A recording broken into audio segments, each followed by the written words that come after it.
Randomness of Nothing guests and listeners, thank you very much for taking time out again to listen to our episodes of this show. And today I have a very special guest that I'm honored to speak with today and get a chance to interview and pick his brain. Brandon Leibowitz of SEO Optimizers. He involves digital marketing, optimizing your website, and bringing leads and business to your businesses. He's helped both small businesses, medium-sized businesses, and Fortune 100 companies. Thank you, Brandon. Thank you for having me on today. You have a wonderful background, and you really started from the ground up and you bootstrapped your own company, and now you're obviously having success from it. So please, for the purpose of the show, please tell us about your background. Got involved with digital marketing back in 2007. After I graduated from college, I got my degree in business marketing, and one of the first jobs I was offered was doing search engine optimization, which I didn't really know much about it. They didn't really teach you that in school back in 2007. Yeah. I let the company know that, and they said, don't worry, we're new to this as well, and we're going to learn with you and take you to different classes and workshops and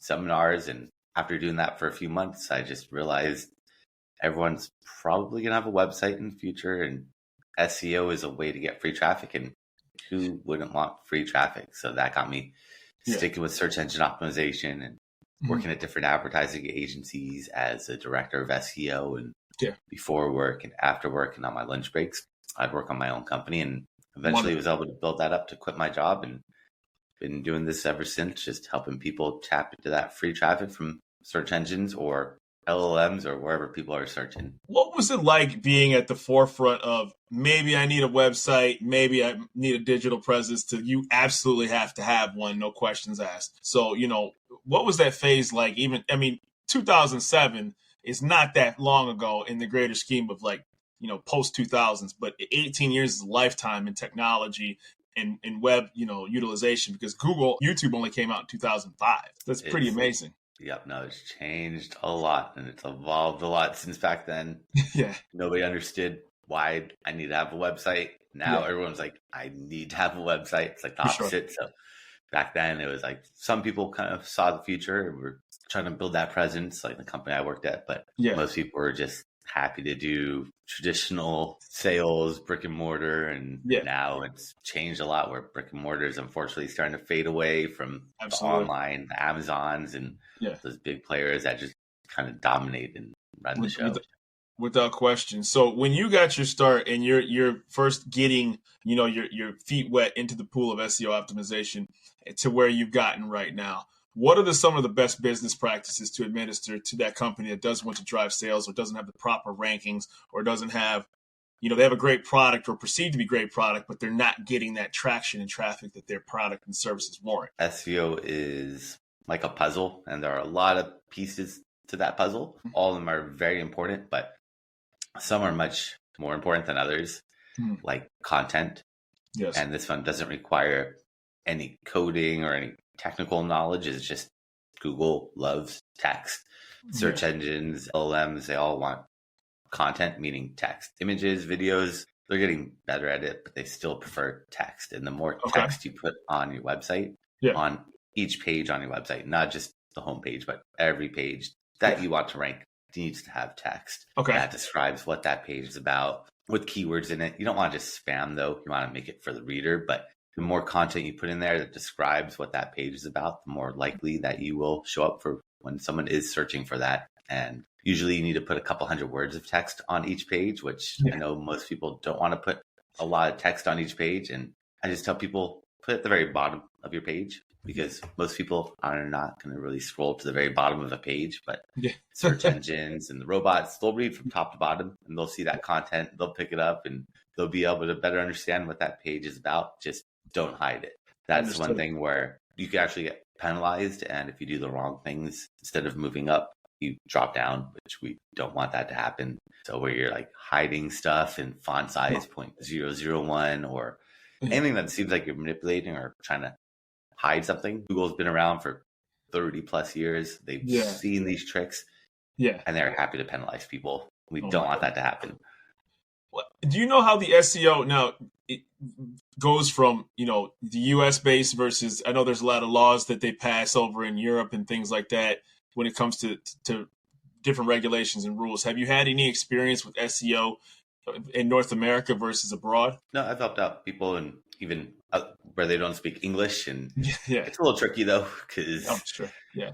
with content and keywords, it really helps to understand the intent and who your buyers are. But in Europe, they have more for the ads, the privacy issues, not really too much for the SEO that you have to worry about. Got it. I know that there can be different rules and regulations. So you are a 2007 graduate of California State University. So describe the hustle, what it was like getting this off the ground, because here you are, you're doing it on your lunch break, you're doing it after work, and you're really getting into the nitty gritty of what it's like to launch a business while working full time. What was that? It was, luckily, I was doing SEO full time, working at a company full time, and doing SEO on the side, which made it easy. I wasn't doing two different things, and beautiful. Actually, kind of helped out, I think, in the long run, where I worked with these agencies doing their SEO for their clients, and then later on after work, I'd work on my own clients and learn more about SEO and more about different tactics and strategies, and it all just helps out because you can transfer over a lot of stuff from one website to another, like different findings of strategies, what's working, or different techniques for building backlinks or analyzing your competitors. But it does become a lot to manage when you're trying to juggle a full-time job and trying to do your own side thing. And for sure, it's tough with the time management. That's the biggest thing, is just trying to balance that time and figuring out how I could structure my day in a way that's not going to overdo it, where I just am working 24/7. That's not good either. You got to have that work-life balance, which is also what I learned is so important. Just take that time off. I live in Los Angeles near the oceans, so like going down to the beach and relaxing and just trying to get away for a little bit and disconnecting from the computer and technology, because we're all so integrated in it that it's tough to even escape. But those little things just to help balance it out, because having your own business and working, it's juggling a lot of things. Of course it is. I can, and certainly but obviously your hard work paid off. What are some common mistakes that businesses make when they're building their website? Do you recommend them going in-house to try to do things, and handle their own SEO optimization, or is it better for them to utilize a third party? Because there's pros and cons to both, but obviously you've built a successful business where companies have reached out to you. I was on both sides, working in agencies and working in-house as well. So worked at small mom and pop shop companies when I was first starting out full time, and it really just depends on your needs. Some of these smaller mom and pop shops, thinking you probably don't need a full-time SEO person in-house. You could probably just use somebody part-time, because unless you have a big website, is where it all changes. It depends on the competition, how competitive these keywords are. Like one company I worked for, they sold rugs, oriental rugs, and they probably had a couple thousand different products on their website. So something like that, I could be full-time and was pretty much full-time for them, versus someone where they're just like a dentist or a local business where they might have 10 pages on their website and they just have a local radius where they're competing. It's not as competitive. But once you go national or e-commerce, those are the sites that need a lot more attention, a lot more care. Also the competition. The more competitive those keywords are, the more competition you have. And the more competition you have means you have to build more backlinks, essentially. Backlinks are one of the biggest pieces to SEO. And if you have more competition, you're going to have to be building a lot more backlinks on other people's websites, which that part takes the most time out of SEO. Just now, for anybody who's listening who has their, their website with their number, their contact information, and the services they provide, this is an ongoing thing to make sure that they consistently stay at the top of the rankings and they're consistently getting ads. Because, now that we're in 2025, obviously you're bombarded with ads and everybody's a, SEO, I don't want to say everybody, but there's a lot more people out here in your field of work than when you first got into it. So how do companies stay competitive in this visible digital market where everybody's being, the old adage is, if it's free, you're not the customer, you're the product being sold, right? YouTube is free, but all these advertisements are bombarding you. How important is it for a company to consistently stay with their SEO optimization so that way they're consistently getting business because of the competition that's out there? With SEO, the main thing is, how competitive it is. So if you're a restaurant in a small town with like 5 other restaurants in that city, then there's 10 spots on that first page of Google. You're pretty much going to stay on that first page of Google. You still want to get to the top. You still have to maintain it a little bit, but It's not like you're a restaurant in Los Angeles where there's thousands of restaurants. Yeah. Only 10 spots on that first page of Google. And once you get to page 1, you're pushing somebody off of page 1. And they're moving on to page 2, which they're not going to be happy about it. And they're going to try to look at everything that you've done. They're going to look at your keywords that you put on your website, because I could see your code. You could see my code if you look in the right places. I could look at your backlinks, pretty much see your entire strategy, and then just try to do a better job of it. And that means, so the more competition, the more people are going to be fighting to get off of page 2 back to page 1 versus less competition. You're kind of just sitting there where you don't have to worry too much. You still want to be high, like the first position, because position 1 gets the most clicks. Of course. Position 2 gets significantly less, 3, and then it just keeps dropping and dropping exponentially. Yeah, that's amazing. Yeah, it's just, and you don't really, and as a consumer, you're not even thinking at that second or third page, because chances are if you want somewhere to eat, you want an immediate need that's as close as possible to where you're at. Yep. Most people don't go to page 2. They always say the best place to hide a body is on page 2 of Google, because people are not going there. Some people do, but most people are not going down to page 2. No, especially if, unless you're really, really specialized in a certain type of food that's really exclusive. But if you're looking for burgers and fries and just like I hate, not disrespect because I love them, but, a sports bar, you're usually going to look at, the first 2 or 3 and then keep it moving, so to speak. Yep. If you're not at the top, you're going to be passed on, unfortunately. Yeah. That's funny. I think of Talladega Nights, if you're not first, you're last, right? Nowadays, especially online, because exactly the big boxes, the AI overviews that take up a lot of space and push everything down even further now. For sure. Yeah, so you're also an author and a speaker that's highly in demand as well too. And your book, it says Next Level Self. Can you describe and go into details about that book? That was a book that I co-authored, just kind of mentioning about, or talking about website optimizations, conversion rate optimization, which is once someone gets to your website, I've realized that's just step 1 with SEO. And traffic is great, but people don't care about traffic. They want sales and leads and phone calls, and making your website work for you is something a lot of people don't really think about when they build a website. They just want a pretty website, one that looks nice, that loads quickly, but they don't think about conversion rate optimization, how to get visitors off of your website and into your funnel. And that's where that book, I go over some strategies. I was a co-author in it, so there's a lot of other authors in it. I am finishing up my own book. It should be done very soon. It's about the power of guest podcasting. Nice. Because a lot of people don't realize that guest podcasting gives you these SEO benefits of, I can only imagine, getting backlinks, which is the main reason that I'm on other people's podcasts. It's great visibility, exposure. I like sharing my knowledge. I get social media clips, get all these extra benefits. But the main reason that I do it is for search engine optimization. The more websites that Google sees you published on, the more popular they see you as, the more trust they're going to give to you, and the higher they're going to rank you. So if I'm on someone else's podcast and they publish it on their website, Google sees that another website is mentioning me. That builds me that backlink, and the more quality backlinks you have, the higher you move up those rankings. That's amazing. It's amazing. And, it definitely helps to be visible, and, those are sometimes the things that people don't really think about unless you really are, your brain is kind of wired in that regard, because, you could be sitting back and saying, well, I just want to be a guest on a show, but you're also here for a purpose of your own business, to be able to sit back and say, this brings more visibility to the products and services, because at the end of the day, you are a service provider, which is wonderful. What do you say to companies that maybe I don't have the budget, or I can't invest, or they're more traditional and old school? A lot of, particularly small businesses, are family ran, and usually, it could be the parent, the grandparent that, hey, I'm a cash restaurant business and I just operate by word of mouth.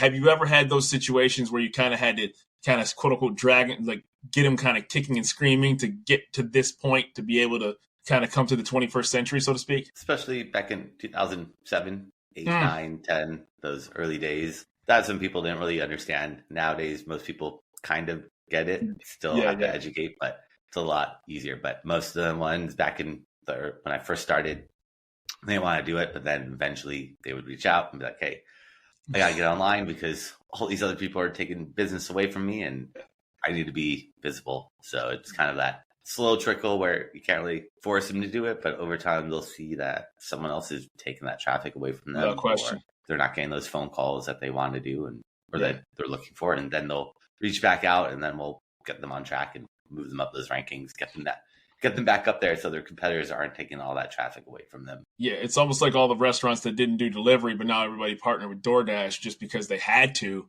because it was a lost opportunity. And so, it's amazing how technology evolves companies, to even begrudgingly, because that's where the market and that's where the customer is headed to. And ultimately, you have to listen to your customer base. I listened to a video of an interview that you did, and you said you talked very candidly about making sure that you test your website. You suggested split testing of your website. So what exactly is that for people? That'd be A/B testing, where you send half of the people one version of your website, and the other half of the people that come to your website get shown another variation, but nobody knows that they're getting sort of different variations. And then you can see what works best because it comes down to conversion rate optimization. Right. Once you get someone to your website, how do we maximize every visitor? And that's right. Where sometimes you're like, should I change this button that says, like if you're e-commerce, it might say add to cart.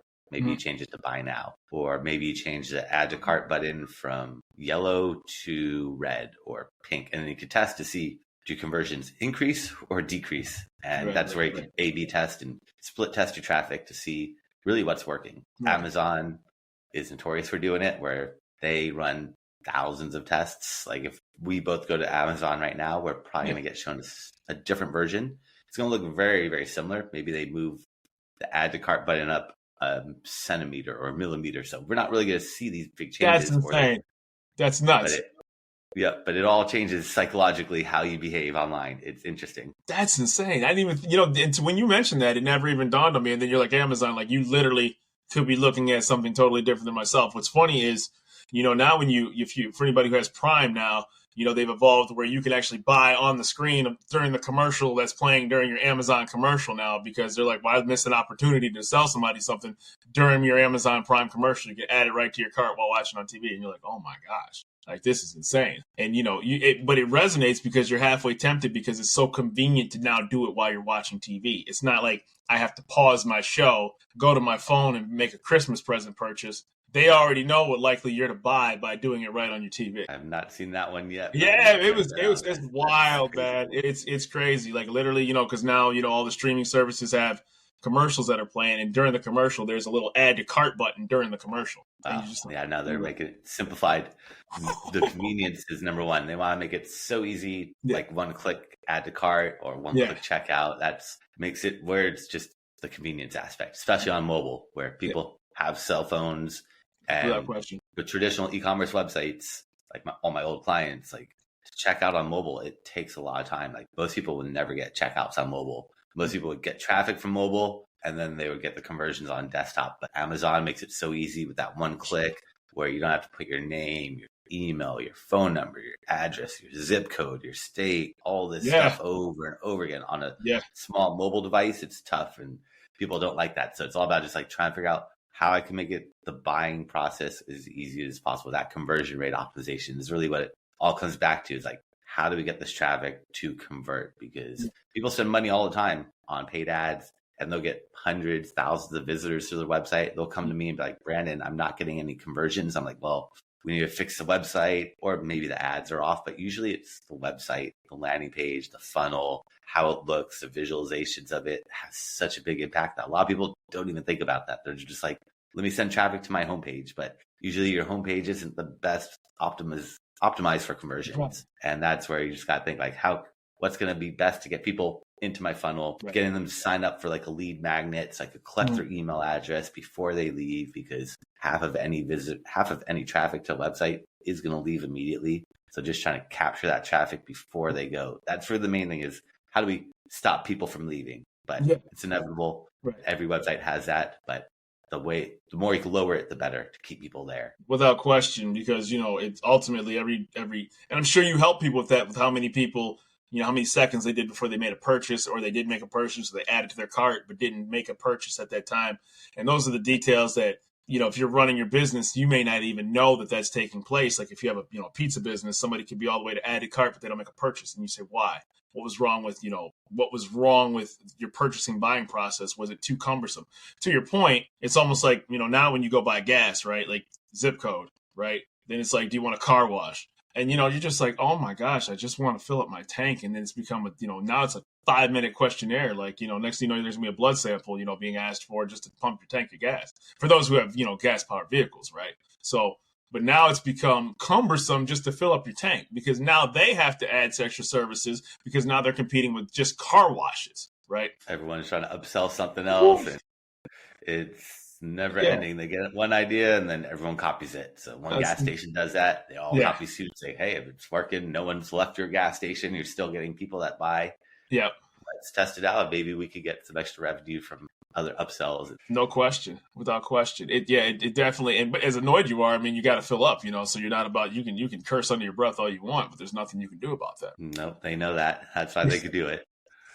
So you've had some great testimonials on your website too. People who have, seen real success. What was that first like when people started coming to you and say, Brandon, your services, I saw a 200 increase in sales just from your optimization. Is your recommendations word of mouth then? Like, how does the referral program work for SEO optimizers to grow? Is it organically, or does more businesses recommend your services? A little bit of both. Doing my own SEO on my own website, even though I neglected that for a while, but started really going all in, because a lot of people are just like, all right, I don't have time to work on my own website. I got to work on my clients, but I realized my website is like my portfolio.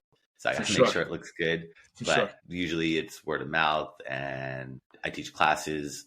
I have do social media, do email marketing, do a little bit of paid ads, do the guest podcasting, and just try to get myself out there as much as possible. But usually referrals, word of mouth are always the best. But when you're starting out, that doesn't always work out. So you need to kind of get the ball rolling and give it that push yourself. For sure.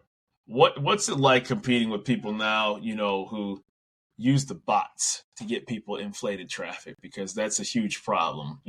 They're artificially inflated traffic or less than stellar means to fool a client. And I'm sure you've had clients who have been burned by those particular tactics because they found out whether rankings, whether penalized by Google, whether refunds that were taking place. What's that like line of work, unfortunately, that you hear about? Yeah, no, there's a lot of fake traffic, fake everything online, fake. Yeah. The more I've done this, I don't trust anything online. It's like most stuff is manipulated. Read any articles you read, any blogs, even like from big publications, it's all kind of manipulated. But in terms of all that, it's just trying to weed through it and just try to see what's real. But sometimes they trick you and it looks good. All those numbers, all the analytics look good, but Google is quick to see when stuff is manipulated and just start tanking your rankings, where you might get a boost real quick of some traffic and rankings by doing some of these like more unethical tactics. Like I was saying at the very beginning, like you want a lot of content on your website. Some people will just hide it in font size 0.001. And if your website's a white background, they'll use white colored font, and that might work for like a month or two, but eventually Google's going to catch on and then drop you down. Those are things where you got to be careful, or just make sure you're not doing anything that seems too good to be true. Anything that seems like a shortcut with SEO, I'd be careful with it, because again, Google's been around for a while and they've seen all these shortcuts, unless you have some brand new idea. But even then, I'd still be weary of doing it on your own website. Maybe you buy a .net or some other website that you don't care about and you could test these things out. But you don't want to do anything to your main website that could get you jeopardized and get you penalized. Absolutely. That's the worst case scenario. I think JCPenney, like 15 years ago, they were buying backlinks and they got caught doing that. And they lost I think they got kicked off Google for like a month or two. They're a big corporation, so they were able to get back in pretty quick. But if you were just a small mom and pop shop, you'd probably be kicked off forever, because JCPenney, they're a big corporation. They're probably spending a lot on ads. Google's like, all right, if you fix this, we'll bring you back. But if it was me or you, they'd probably just like, good luck, start over. You got to start from scratch, terrible. Unfortunately. Yeah, and that could literally put you out of business, Yeah, we don't want that. What's your public speaking career like? Because you have you do conferences and you've been in demand as a speaker. So how does that expand your brand, and what was the request like when you started doing it? Well, I've been teaching classes since 2013, and just kind of an extension of me teaching classes. I had my own meetup that I would do and still do in Los Angeles, and built that up to about like 7,000 members, and use that to leverage speaking engagements, but also reach out to other conferences, SEO conferences, digital marketing, doing PodFest in a few months. So hopefully my book will be done by then and could have that book launch for PodFest. It's all about podcasting and it'll align really well. Yeah, but those are the main ones. Yeah, it's funny, this podcasting world that, kind of evolves as a crowded space. But, what I, try to do is cultivate a little corner, right? Because, when you think about all the things that you do or don't do well, you really find your voice when you start making a podcast. And one thing that I've always tried to do is talk to people like yourself who are innovators, creators, entrepreneurs and builders, because I believe that your mind can take you places if you're willing to ask the questions to the right people, right?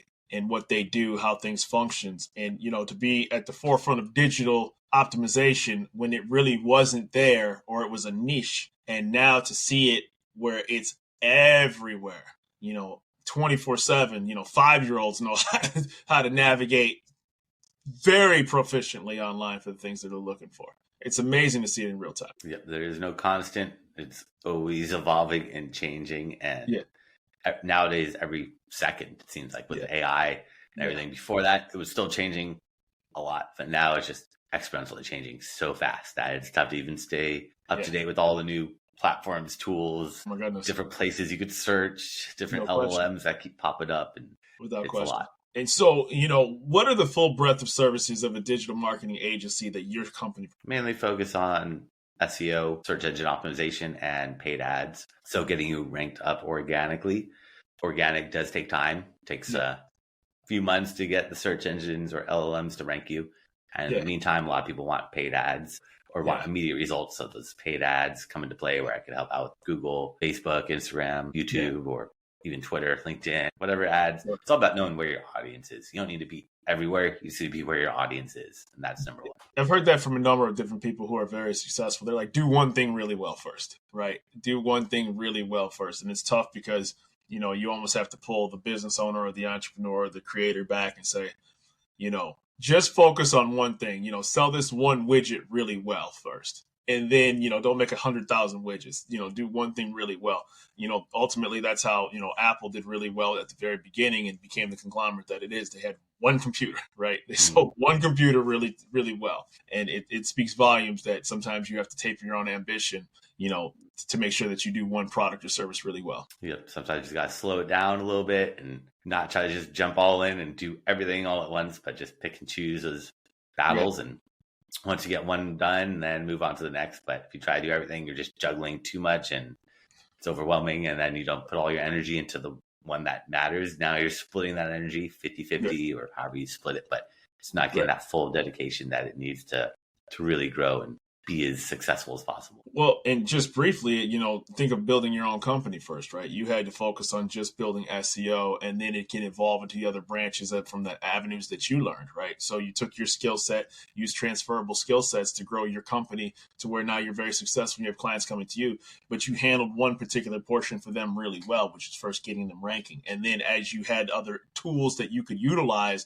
that you knew, then you start introducing those other things. And then you tell them, hey, by the way, this will keep you sustainable. This got you on the landing page, but this is going to get you purchases, sales, retention, and growth. Yeah. When I first started at that first company that I was doing their search engine optimization, I was also doing paid ads, doing email marketing, taking pictures of their products, writing product descriptions, kind of doing it all, social media or social networking back then. It wasn't really social media yet, but I was doing it all and realized, all this stuff works, but I just focused on one thing, which was the SEO, and just went all in on the SEO. Could have done everything, but it just spreads yourself too thin, and it's tough to be a master of everything. And that's why after a while, I was like, all right, I've done SEO, I've done paid ads in the past. I've done paid ads in 2007, 8, 9, 10, probably like 2013. Then I just went more into the SEO, but now I'm like, I've done those paid ads in the past, and they do help out. So might as well just reintroduce that because it's something I know and have seen work very, very well, especially the remarketing ads where someone goes to your website, doesn't buy a product, you follow them around with those ads. Those ads are the most effective, the cheapest, and bring in the most conversions. And I recommend that for every business, like remarket all your traffic, because half of those visitors leave immediately. So might as well just follow them around and try to keep yourself top of mind, have another touch point to build that trust for a person. That's wonderful. That's wonderful. Because ultimately they searched for that product for a particular reason, right? They did. They looked for it for a particular reason. So I always ask everybody on this podcast, not because they need me, but because for the purpose of the show and the audience that are listening, where can people find Brandon Leibowitz, obviously SEO Optimizers, and your services, and more about you, public speaker, the author, the entrepreneur that you are? Well, I create a special gift for everybody if they go to my website at seooptimizers.com/gift. That's SEOOPTIMIZERS.com/gift. And they can find that gift there along with my contact information and classes I've done over the years. I've thrown up for free. So you can see step by step how to do a lot of the stuff that we're talking about. And also, if you do have a website, I'm happy to check it out from an SEO point of view. And you can book some time on my calendar there for free as well.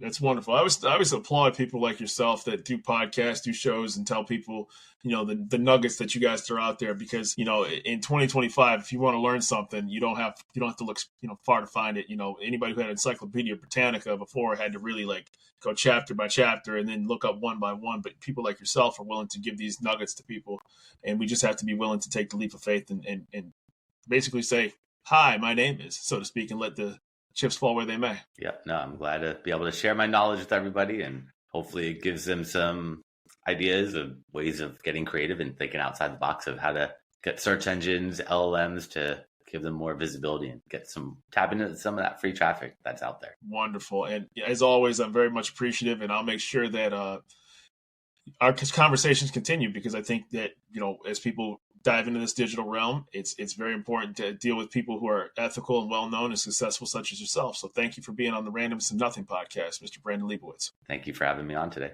It's an absolute honor.